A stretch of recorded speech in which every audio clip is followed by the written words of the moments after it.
ख्याल टीवी के मोअज़्ज़ज़ ख़वातीन और हज़रात, अस्सलाम वालेकुम वरहमतुल्लाहि वबरकातुहू। क्या आपने कभी सुना है कि अगर आपके पास छुरी या लोहे की चीज़ हो तो जिन्नात आपके करीब नहीं आ सकते, या अगर किसी पर जिन्नात का असर हो तो उसे लोहे से छुआ जाए तो वो जिन्नात को भगा देता है। लेकिन सवाल ये है, क्या वाकया ऐसा होता है या हम सदियों से एक वहम में जी रहे हैं? आज की वीडियो में हम इस राज को खोलने वाले हैं। बचपन से हमें सिखाया जाता है कि छुरी पास रखो हिफाजत होगी, लोहा रखो जिन नहीं आएंगे। ये बातें इतनी बार सुनी जा चुकी हैं कि हम इन्हें सच मान लेते हैं। खास तौर पर जब बच्चा पैदा होता है तो उसकी चारपाई के साथ एक ताला लगा दिया जाता है और सिरहाने छुरी रख दी जाती है ताकि जिन्नात असर न करें। दुल्हन की शादी होती है तो उसके साथ लोहे की चीज रखना एक आम रवायत बन चुकी है। क्या कभी किसी ने पूछा कि इसका असल क्या है? इंसान का दिमाग एक अजीब चीज है। जब आप किसी चीज से डरते हैं तो दिमाग खुद उस खौफ को बढ़ाना शुरू कर देता है।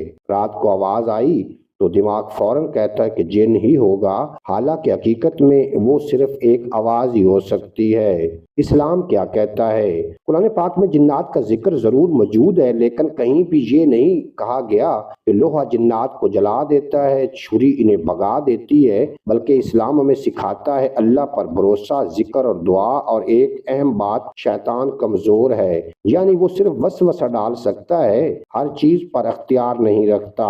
अगर वाकया लोहा जिन्नात को भगाता तो दुनिया में कोई भी शख्स जिन्नात से मुतासर ना होता। हर बीमार शख्स सिर्फ एक छुरी से ठीक हो जाता। लेकिन ऐसा नहीं होता, क्योंकि ये हकीकत नहीं बल्कि एक पुराना वहम है। आजकल कुछ लोग इस वहम को इस्तेमाल करते हैं। आप पर जिन्नात हैं, लोहे से इलाज करेंगे और फिर पैसे लेते हैं, अमलियात करते हैं। हकीकत में ये सब लोगों के खौफ का फायदा उठाते हैं। अगर आप लोग वाकई जिन्नात से हिफाजत चाहते हैं तो बेहतरीन हल ये है कि आयतुल कुर्सी, सूरह फलक, सूरह वन्नास ये असल ताकत है, ना कि छुरी, लोहा, ताला। सोचें, अगर छुरी वाकई जिन्नात को भगा सकती तो क्या हमें दुआ की जरूरत पड़ती?